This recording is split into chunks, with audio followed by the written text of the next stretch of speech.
السلام علیکم و رحمت الله و برکاته. ادامه بحث ما جریان دارد برادران عزیز. سبب و وسیله دیگری که رزق و روزی ما افزون شود و ما از این مشکلات ها خلاص شویم صله رحم می باشد. پیامبر اکرم صلی الله علیه و سلم می فرماید: من احب ان یبسط له رزقه و ینسأ له فی اثره فلیصل رحمه. هر آن شخص و هر آن انسانی که دوست دارد در رزق و روزی آن فراخی بیاید و همچنان عمری از او با برکت و دراز و طولانی شود، پس صله رحم بکند.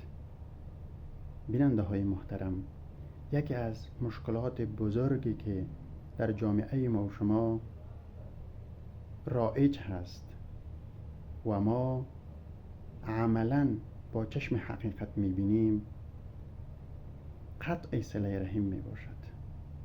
برادر با برادر حسادت، کینه، برادر با برادر همچشمی، بچه گفت پدر را نمی کند، پسر از پدر قهر است، پدر از پسر قهر است، برادرها با یکدیگر جنجال دارند، سالها تیر می شود، ماهها تیر می شود، یکدیگر را ملاقات نمی کند.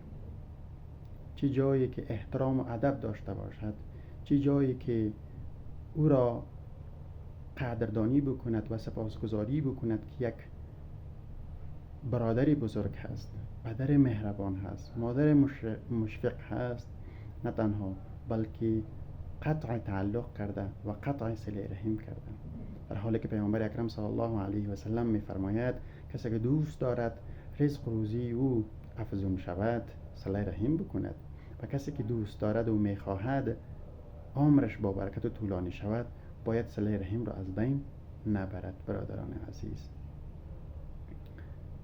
و سبب دیگر استغفار می باشد.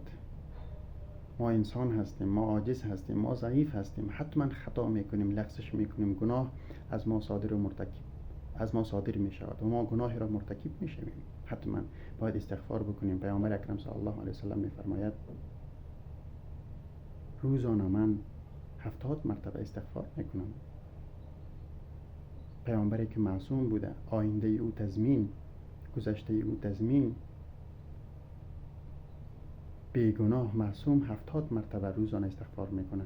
ما که سراپا گناهکار هستیم، گناهان ما دوش ما را ثقیل و سنگین ساخته، استغفار نمیکنیم. فقط استغفار لسانی گاهن اگر از ما گناه بزرگی یا سخن بزرگی یا دشنام بزرگی را بشنویم استغفر الله میگوییم، بس خلاص. در حالی که باید ما توبه و استغفار، توبه نصوح هر شب، در هر روز، در هر لحظه از زمان و از مکان باید ما توبه بکشیم، چون مرگ معلوم نیست، هیچ تضمینی برای مرگ وجود ندارد و انسان اعتبار ندارد. پس برادران عزیز، الله متعال میفرماید فقلت استغفروا ربکم انه کان غفارا. شما استغفار بکنید پروردگارتان را، الله متعال غفور است، غفار است. یرسل السماء علیکم مدرارا و یمددکم باموال و بنین و یجعل لکم جنات و یجعل لکم انهارا. الله متعال برکات زیاده را بر شما به حیث رحمت میفرستد. و یمددکم باموال و بنین، شما را مدد و نصرت میکند با مالها، با اولادها، اولادتان زیاد میشود، مطیع و فرمانبردار و صالح میشود و همچنان مال شما زیاد میشود، مالی که به خیر شما هست. شما بتانید دیگران را دستش را بگیرین، مستمندان را، مستضعفان را شما کمک بکنید. اسباب آخری انفاق و صدقه می باشد. ما اول مال پیدا نمی کنیم، اول پیسه و پول پیدا نمی کنیم، اگر کردیم بسیار بخیل و کنجوس و سخت می باشیم، حتی بر عیال و خانواده خود هم خرج نمی کنیم. این اعتدال نیست، این انصاف نیست، بلکه سراسر ظلم و جفا می باشد، خیانت می باشد. الله متعال رزق روزی داده، او را خرج بکنیم، هم بر مستمندان هم بر اهل و عیال خیش.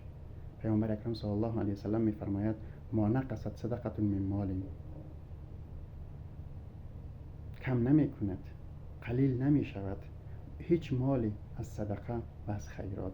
پس برادران عزیز، امروز اگر ما شکرگزار این مال باشیم، صدقه از را بکشیم، زکاتش عشرش بر دیگران کمک شویم، سبا روز اگر سختی، دشواری، مشکلاتی آمد، حتما الله متعال دست ما را میگیرد. و خیر و با عزت باشین. تشکر از توجهتان. السلام علیکم و رحمت الله و برکاته.